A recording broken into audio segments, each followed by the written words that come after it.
రేవంత్ అధికారంలోకి వచ్చి 3 నెలలు తిరగగానే పార్లమెంట్ ఎన్నికలు వచ్చినాయి. కొత్త పరీక్ష పరిపాలన అంతా పక్కన పెట్టి ఆ పనిలో తిరగాల్సి వచ్చింది. వన్ మ్యాన్ ఆర్మీగా మొత్తం అన్ని నియోజకవర్గాలు తిరగటం, వాళ్ళందరినీ గెలిపించమని చెప్పి కోరడం, ఇదంతా నడిచిపోయింది. ఎన్నికలు అయిపోయినాయి. ఇక పరిపాలన మీద దృష్టి పెడతానంటూ సమీక్షలు ప్రారంభించారు. విద్యుత్ కోతల మీద మందలింపుల దగ్గర నుంచి ధాన్యం సేకరణ, లేకపోతే వర్షాల గురించి ఇలాంటి సమీక్షలన్నీ చూస్తున్నాం.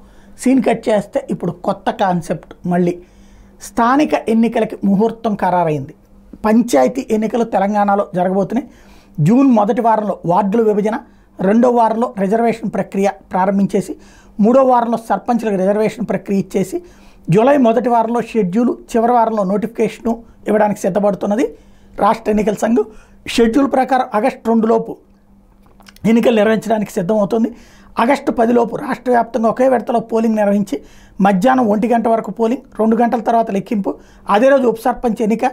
ఇలా చేయడానికి తెలంగాణ రాష్ట్రంలో ఉన్నాయి మొత్తం 12,814 గ్రామ పంచాయతీలు, 88,682 వార్డులకి ఎన్నికలకి రంగం సిద్ధం చేస్తున్నారు.